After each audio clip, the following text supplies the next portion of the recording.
Good morning. This is the Health and Government Operations Subcommittee on Government Operations and Health Facilities. We have one bill to discuss today. That's House Bill 6.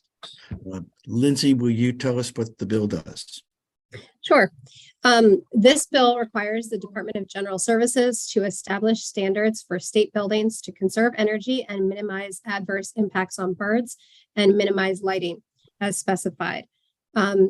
State buildings constructed, substantially altered, or acquired are required to meet those standards, and DGS must reduce lighting of existing state buildings. Both of those latter two are required to the extent practicable and within budgetary constraints. DGS is required to update the standards every 5 years, and the Secretary must adopt regulations to carry out the bill. The sponsor of the bill, Delegate Hill, has one amendment that she offered, which is sort of technical in nature, that clarifies the terminology related to the innovation credit. This is on the top of page 3 of the bill. So with the amendment, it would read consistent with the U.S. Green Building Council's innovation credit for reducing bird collisions. Excuse me. This bill has been in for several years now, passed the House most recently last year. The vote was 101 to 33. That was House Bill 43 of 2022. And the fiscal note on this bill notes that it's impossible to really estimate the impact on construction and maintenance costs, but that state utility costs might decrease over time. And it also passed our committee last year 20 to 3 with one excused. Delegate Kipke, before we get to you, Delegate Hill, anything else you would like to say to your bill? No, I think Lindsay did a great job. Thank you. Thank you. Delegate Kipke. Thank you, Mr. Chairman. I supported the bill last year because a concern that I felt strongly about was addressed. I just want to make sure that it's addressed again in this version of the bill. I think it's really critically important that we always prioritize public safety as it relates to nighttime lighting, people walking to and from parking lots and things like that. Did we account for that in this year's version of the bill? Yes, it is. It's on page 3. If you're looking at lines 7 through 9, the standards shall specify that except where full operation of building lighting is documented as necessary, including for public safety or other purposes, that interior or exterior lighting shall be shielded and minimized. Great, thanks. Delegate Chisholm. I also recall last year, and I have to go look back through the bill, there was language to the extent possible, if I recall correctly. I don't know if Delegate Hill remembers that or not. And is it back in this bill? It is. It's to the extent practicable and within budgetary constraints as determined by the department. You're referencing the Department of General Services. That appears twice with, again, we're on page 3. So it's on lines 20 to 21 and again, 24 to 25. This is in relation to the requirement that state buildings meet the standards and that the department reduce lighting of existing buildings. So that in both cases, that's to the extent practicable and within budgetary constraints. Thank you, Lindsay. Can you wait a minute? Chair. Can you wait a minute? What do you need? Delegate Kaiser, you're not muted. Yeah, well, you just had one. Come on. Delegate, What would you like? Delegate Shalega. Delegate Shalega, please Thank go you. ahead. Thank you. I have a few questions. So on page 3 of the bill, line 1, consistent with U.S. Green Buildings Council Lead Innovation Credit 55. And I don't know what that is, but I noticed on the architect's favorable testimony, they say on the second paragraph that this pilot credit 55, they have 2,000 architects in their organization, and they've only used that on a couple of 2-story projects. So I don't know if this is new from last year. But also NAIOP brings up this same lead pilot, or experimental provisions. And so what can you tell us about that language? Delegate, Lindsay, go ahead. I was just going to say, I think I'll defer to Delegate Hill. I imagine that her amendment probably addresses Right, that. so the amendment, when we first introduced the bill, this was a pilot credit. It is no longer a pilot. It is incorporated. So what the amendment does is it makes clear that what we're talking about is the U.S. Green Building Council's innovation credit. So I'm not sure what your question is. You're referencing, I don't know what you're asking, but there's no more pilot with respect to this credit. It's been proven. The concept's been proven. It is now a standard building Sorry. council, right? Well, so this U.S. Green Building Council Lead Innovation Credit 55. It's no longer that. It's not a pilot anymore. Even though the architects say it's a pilot and NAIOP says it's a pilot. Well, I can't, unless they're here, I can't speak to them, but I know what a lot of people did is they changed the date on their written testimony from a year or 2 or 3 ago, since they've been supporting this for a long time.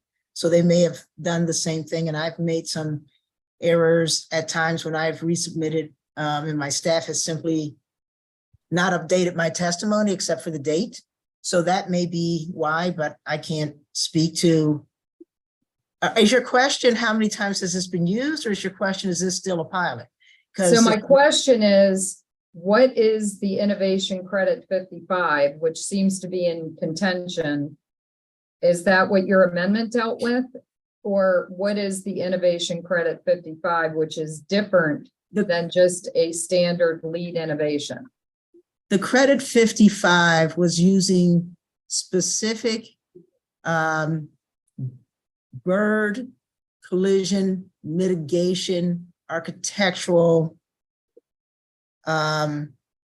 standards, etchings, materials. And the Green Building Council, having tested those, no longer considers giving. So that was actually a pilot to see if the bird, what did we used to call it? Bird-friendly building standards would qualify as energy minimizing standards. That has been proven. It's no longer a pilot, and the Green Buildings now considers all the things that were introduced as bird collision mitigation architectural innovations to be green energy innovations. Does that explain? They were introduced on the bird side. The question when they were a pilot was, will they also serve the goals to qualify as energy credits? They now qualify as energy credits. So the pilot is over. Okay, so the LEED 55 program, according to the NAIOP testimony, says it runs contrary to LEED priorities. Is that not true anymore? Is Tom Valentine on the call? So are you saying that it's not? Let me defer to Mark Sutherland to answer the question. He is here. Hello, thank you. Thank you, Delegate Zuniga, for asking the question. It is pretty simple. It's the same standard, but just recently it was changed, as Delegate Hill indicated, from a pilot to a permanent credit part of the core program, which means that all the work has been done, the implementations have been done to the point where the Green Building Council is confident that it achieves everything and is practicable, and therefore, is good to go. And so I think what NAIOP was saying is they're not up to speed, that it has become permanent. They thought it was still a pilot, and their concerns have really been answered by the fact that it's no longer a pilot. So it is permanent, and it's just got a new name, which is why Delegate Hill included their amendment. It's now the Innovation Credit for Bird Collision Deterrence. It's no longer a pilot credit. So that's really all it is. And I think, but the evidence, the fact that it went permanent means that it has been tested and ready to go. And that's why we think it's a good way to go. A link has been provided in the chat. Okay, thank you. And my next question would be another point that NAIOP has in their testimony about, will this apply to private buildings leased to the state? Or is this just a state owned? And I read the bill and I wasn't clear either.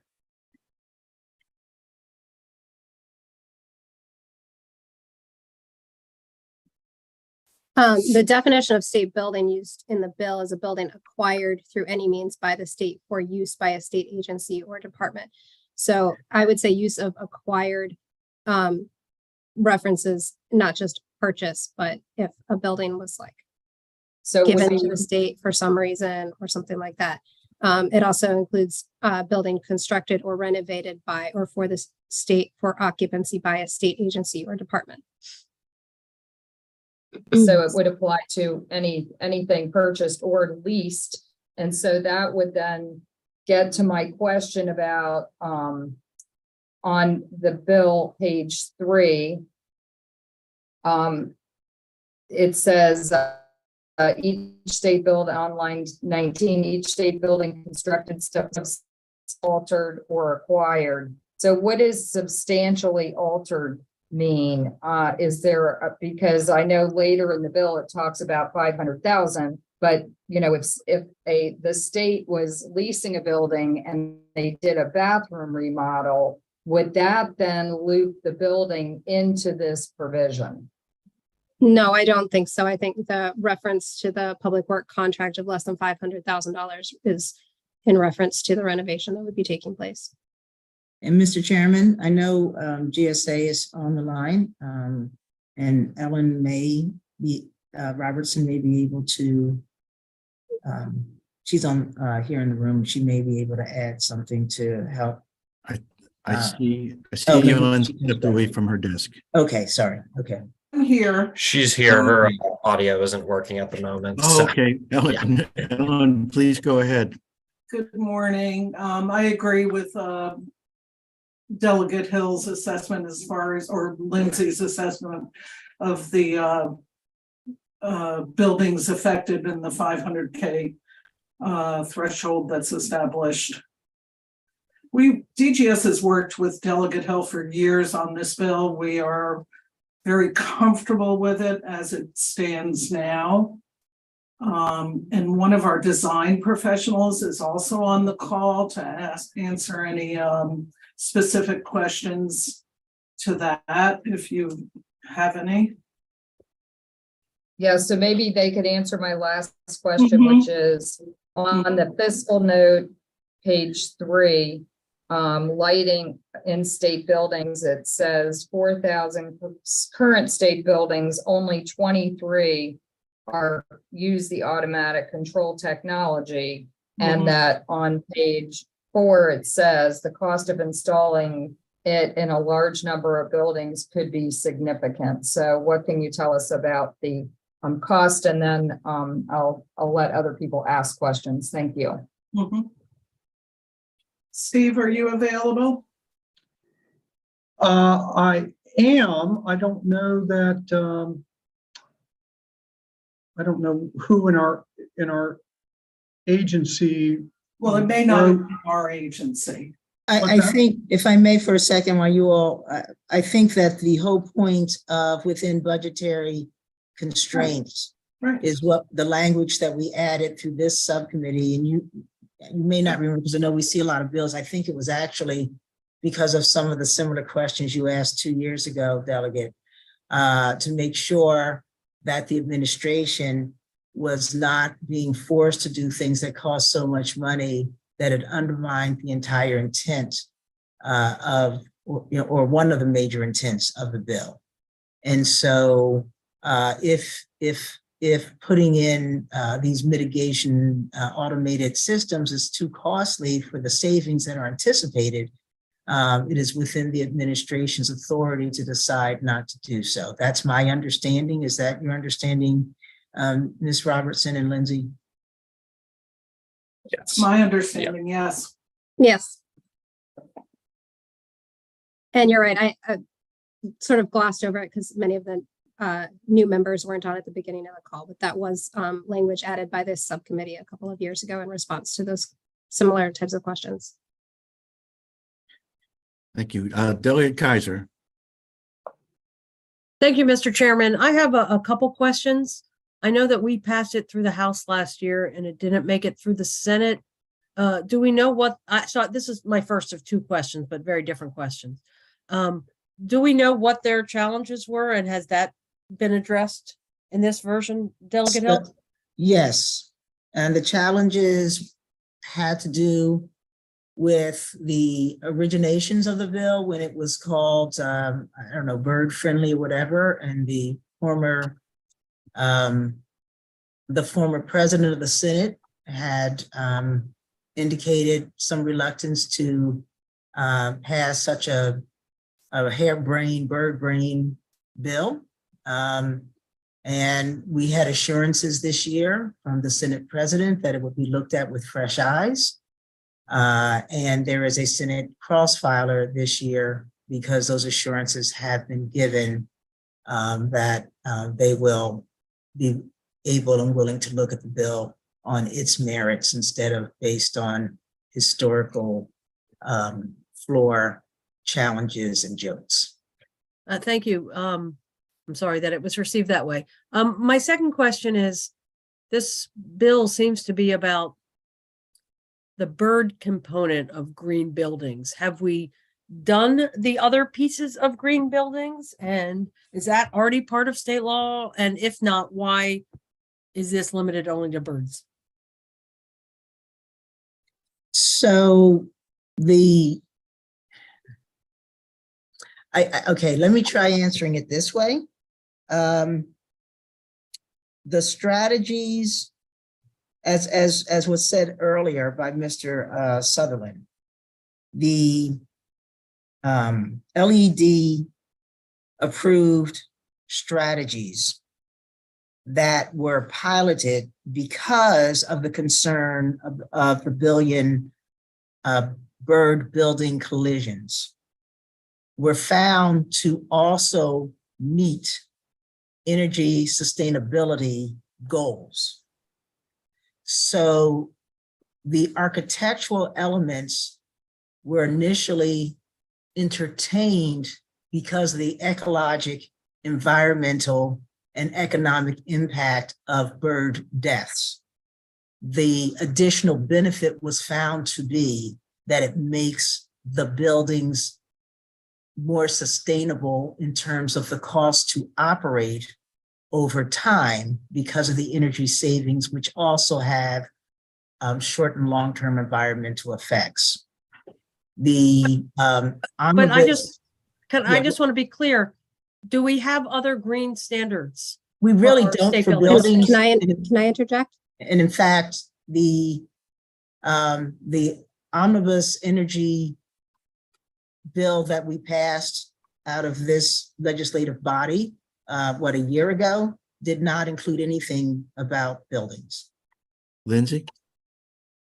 According to the fiscal note, and DGS can probably speak more to this, there is a requirement from 2008 that most newer renovated state buildings be constructed as high performance buildings. And the definition of a high performance building is one that meets or exceeds the LEED criteria for a silver rating or achieves a comparable numeric rating. And apparently DGS and DBM have approved the use of Green Globe's rating system as an alternative to LEED silver. So again, DGS might be able to speak more to that program and how many buildings that affects, but it includes the replacement of heating, ventilation, air conditioning, electrical, and plumbing systems, and does not apply to unoccupied buildings. Okay, well, I think DGS that answers my question of why are we only looking at the bird piece this time? So it seems like this bill is extending those rules from years past to cover birds, and it sounds like the other things are covered. So thank you, Lindsay. Anyone from DGS have anything to add? This is Steve Loria, Chief of Design, DGS. I just added a link in the chat. Seems to be okay way to communicate. The state does have standards for the high performance green buildings. And there are some minimum thresholds that have to be met when designing a building to comply with that program. But one of the sustainability paths available is through LEED. There are a couple of other programs as well. So should this bill be approved, it would supplement that program. It would be added as a specific requirement, possibly, to that program. Did that help?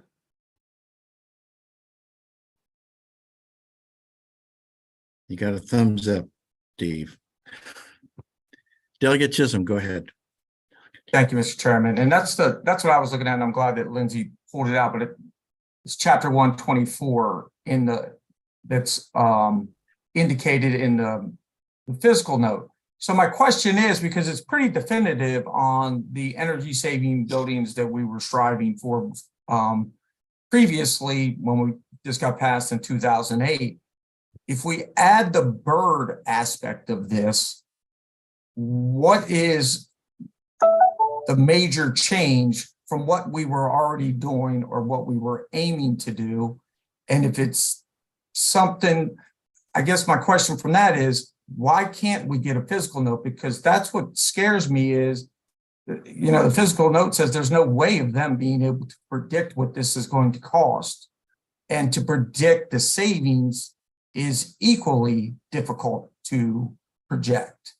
So is it a major difference between what we were already doing and then adding this, whatever the bird aspect is, as far as cost goes? And I don't know if DGS would know that, or if anybody else has ever gotten an indication what we're looking at as a total cost to put this supplement that we just established. DGS, anyone shed some light on that? Well, pun intended. This is, again, Steve Loria. I think to answer that question would require a fair amount of analysis to examine the facilities we have. As I think somebody mentioned, there was some tally of the total buildings that currently have automated controls, but the reach of this may go a little further, and it would require an assessment of, at least superficial in some cases, and in some cases a much more detailed assessment of all of the facilities that DGS manages or oversees, which is 26 million square feet of space, to answer that question. So is it safe to say The that quantity of BTUs or foot candles, or however you want to measure it, it would take a minute to analyze. So is it safe to say that the major supplemental addition to what we're supposed to be doing now is the lighting controls? And I would assume on existing buildings, we can figure out how many lighting controls we have in state buildings and then do an average of what those controls cost to buy the component and then to install. And if we looked at other states that may have already enacted this type of legislation, and I don't remember that from previous years, if we've got other states we can look at, there's got to be my point that I'm trying to drive is there's got to be a way to figure out what the true cost is going to be. Steve, Yes. could you please speak to the LEED menu options? In what way? I'm sorry. Well, don't we select options that we're going to achieve when we're doing a LEED project? We do. So as I said earlier, I didn't want to get too far off track with this, but when the state designs and builds a facility, we have 3 alternative paths for sustainability, one of which is LEED. Another program that is an option is called Green Globes, and the third option is called using the International Green Construction Code. However, regardless of which alternative is selected by the design and construction team to pursue for sustainability, the state still has what are called mandatory requirements. Mhm. So this could be enacted as a mandatory requirement, regardless of which sustainability path is chosen. Does that answer your question, Ellen? Yes. Yeah, but back to the other question of quantifying the cost of implementing controls. The biggest lift is going to be with existing buildings, and controls may mean different things. And by the way, the first two states that come to mind that have enacted this, I believe they're cities, Chicago and San Francisco. I don't know if it's expanded beyond that yet, but those two have had this legislation in place for quite a while. But controls include not only turning lights off that are outside of a building, but either turning lights off or shielding lights from interior of building to the outer doors. So that could be a complex task for, I'm sitting here in State Center. We try to turn the lights off at night, but in the alternative of turning lights off, there needs to be some kind of window shading as well. I agree, and that's my concern. And when we passed this out last year, I did vote for it. Delegate Hill did a tremendous amount of work to help ease some of the concerns, but now we're looking at a very inflationary period, and for us to pass a bill without having an idea of what this is really going to cost the taxpayers, it gives me pause. And so I was hoping that maybe I could get over that if we could get a real figure at some point. And as I say, we could probably, swag that number back of an envelope. But to get a real answer, I think would be complex. It's a complex assessment. Right, I agree. Thank you. Thank you very much. Thank you, Mr. Chair. You're welcome, Delegate. Delegate Johnson. Thank you, Mr. Chairman. On the cost, trying to nail down a cost, wouldn't that vary between the projects, the different square footage, the different requirements, things you wanted to put in the building? So wouldn't those costs vary depending on the project? Is your question for Whoever's DGS? best to answer. Steve, can you take that Again, one? this is Steve Loria. I'd say yes. It's highly variable on the amount of glazing on a building. And when I say glazing, I mean windows, the extent of windows on the facility, whether it's an urban or suburban or rural location, which often drives the levels of nighttime illumination on the outside of the building. So your answer to the question, yes, it would be variable based on the use of the building, its hours of operation, the amount of glazing, and its location. There are quite a few variables. Thank you. Thank you, Mr. Chair. You're welcome. Anyone else have any questions to ask, any information to provide? Delegate Alston? Thank you. Believe you just said that this was passed in the cities of Chicago and San Francisco. Is it possible you could get some data from those locales to see what their implementation costs were and get back with us?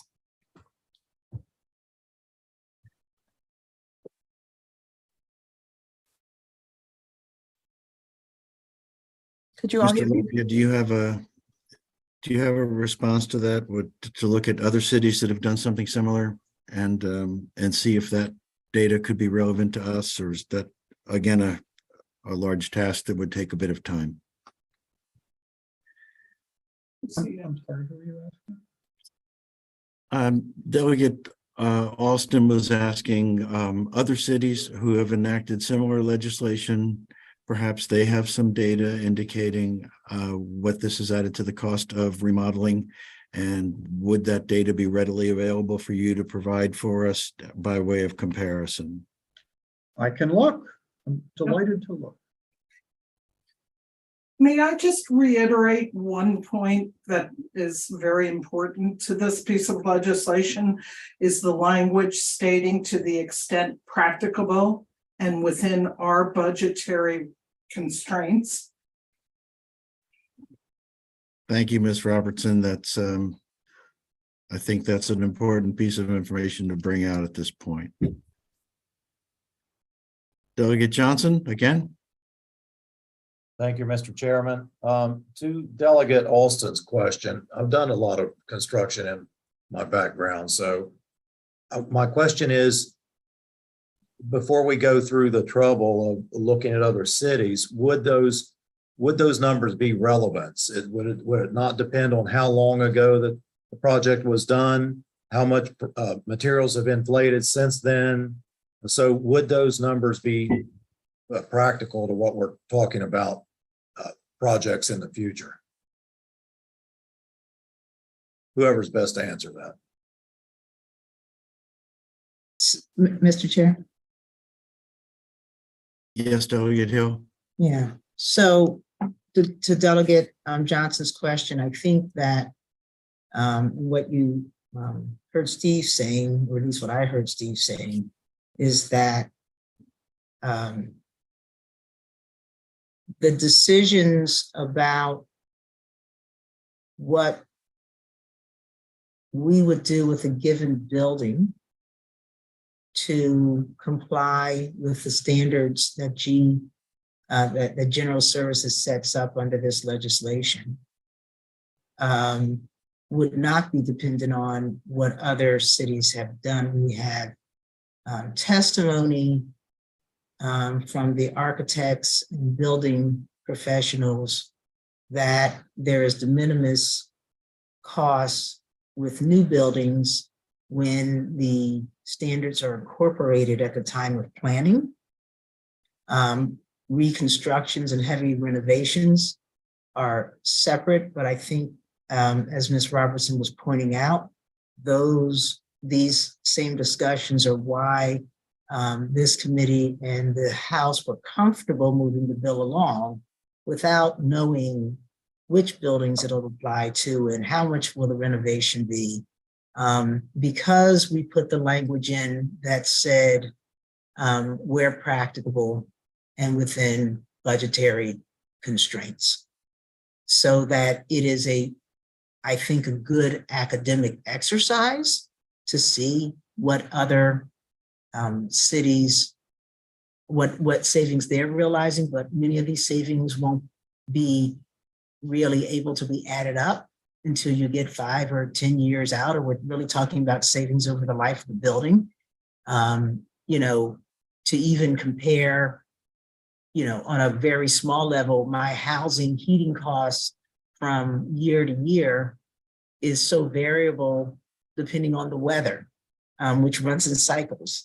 So I think that we were really careful to give the state the wherewithal to not cost taxpayers more money, but to still do the right thing in terms of trying to make our buildings more sustainable. We also know this is a standard. Howard County, following the introduction of this legislation some years ago, did pass local legislation, so they're requiring it for their constructions now. So that's all I wanted to say, is that I don't think, and it's certainly nothing wrong with getting whatever information is available. But that being said, I don't think our finding out more should change whether or not we decide, if we don't think this is valuable to the state and trying to save the cost of energy and buildings over a lifetime is important, and we don't think that trying to mitigate billions of bird collisions and deaths are important, then we should vote the bill down. But if we think those things are important, and we trust the professionals to make the decisions about what of the huge menu of building architectural changes and timing and lighting and all of that stuff to make in a prospective manner, then we vote differently. And I think that's really the question before the subcommittee. Thank you. Delegate Chalega. Thank you, Mr. Chairman. And with all due respect to my good friend Delegate Hill, I think that's a false premise because we all care about saving energy and we all care about wildlife and we care about birds. And so saying that people who don't support this bill, who potentially may not support this bill, are heartless for birds and, don't want to save energy is a false narrative. So I'd just like to make that clear. And I think that what I've heard in testimony here is, quote, "We have no idea of the cost."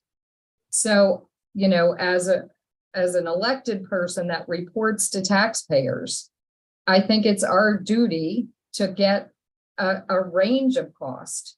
So with all due respect, again, you may not know the cost of energy in your house, whether it's a cold winter or a warm winter, you certainly have a range.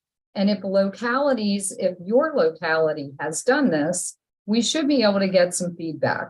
Yes, what's practicable for DGS, that's nice that we're including that. But as stewards of tax dollars, I do think that we can take a pause here and get some cost estimates, especially when you're talking about the fiscal note says there's 3,000, that only 23 buildings would meet this.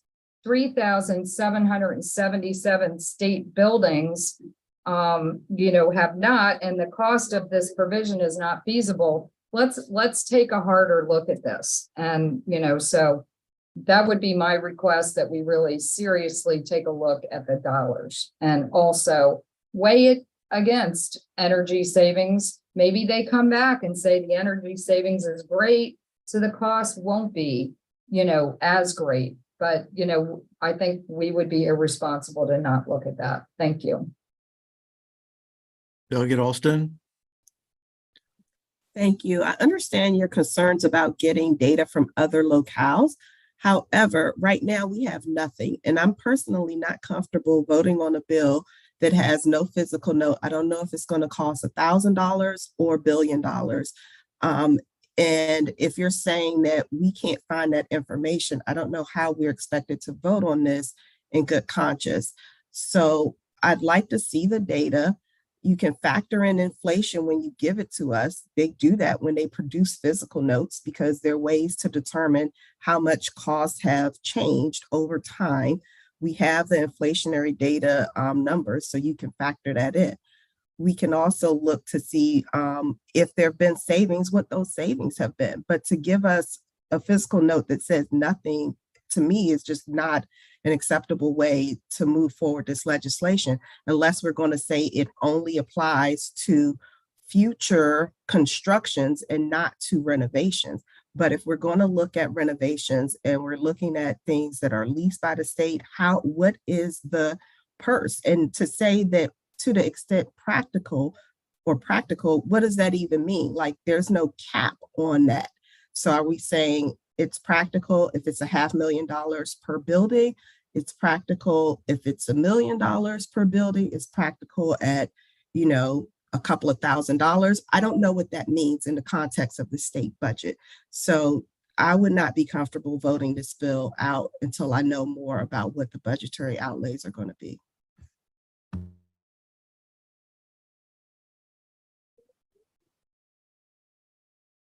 Delegate Lopez. Thank you, Mr. Chair. I've been kind of quiet because I've just been absorbing all the arguments. And for me personally, I'm generally supportive of what Delegate Hill is attempting to accomplish.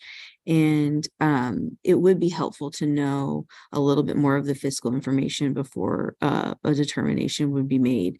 Maybe it's something like ranges could be provided. just to help quantify specifically how much it comes down to. But with that information, I think I probably would be able to vote on this bill.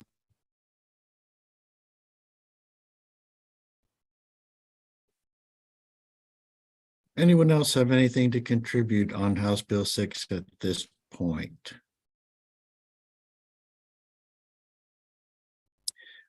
All right, I think there's enough of a question mark out there, and lack of comfort among enough of the members of the subcommittee that let's give it another week. Let's come back to this next Wednesday and see if we can't get some answers to the issue of cost, and maybe some range, a better understanding of the term practicable. But I'd rather move forward with those questions answered than have them lingering and put the work on the entire committee. So let's try and work this out in subcommittee and give it a little bit more time next week. Anyone else have anything to add?